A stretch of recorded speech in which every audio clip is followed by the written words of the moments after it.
ইসরায়েলের প্রতিরক্ষার দুর্ভেদ্য দেয়ালে ফাটল স্পষ্ট হয়ে উঠেছে।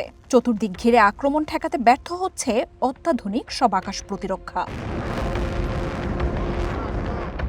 বন্দরনগরী হাইফার বেজান তেল শোধনাগারে বিস্ফোরণ ও আগুনের কথা জানিয়েছে ইসরায়েলি গণমাধ্যমগুলো।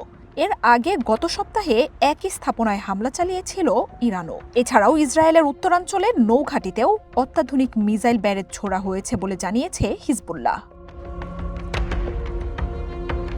সোমবার বেইতলিফে ইসরায়েলি বাহিনীর অবস্থান করা একটি বাড়িতে গাইডেড মিসাইলে আগ্রাসী বাহিনীর বহু সেনা হতাহত হয়েছে বলে দাবি বাহিনীটির।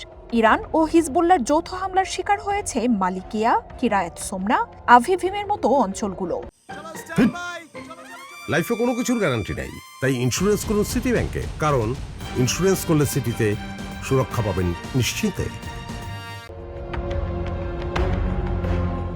সোমবার ইসরায়েলের শাফা আমর সহ একাধিক স্থানে মিসাইল হামলা চালিয়েছে ইরান। মরুভূমি অঞ্চল জারুরাতে ইরানি মিসাইলের অংশ শনাক্তের পর তা সরিয়ে নেয় নেতানিয়াহু প্রশাসন। এদিকে যুদ্ধ শুরুর এক মাসে অন্তত ৬,০০০ মানুষ আহত হয়েছেন বলে জানিয়েছে নেতানিয়াহু সরকার।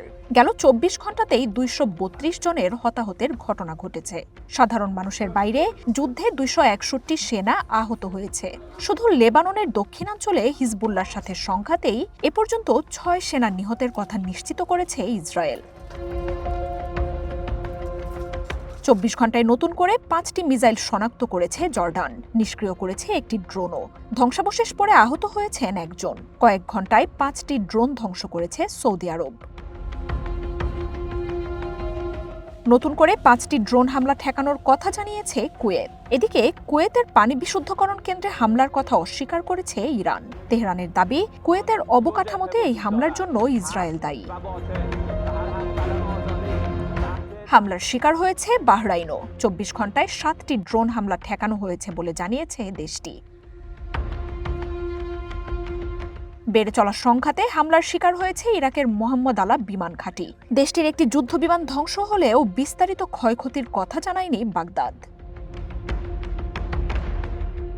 ইরাক সীমান্তের সামরিক ঘাঁটিগুলো আক্রান্ত হওয়ার কথা জানিয়েছে সিরিয়া। ব্যাপক আকারের ড্রোন হামলা চালানো হলেও তার বিস্তারিত কিছু জানায়নি আল সারা সরকার।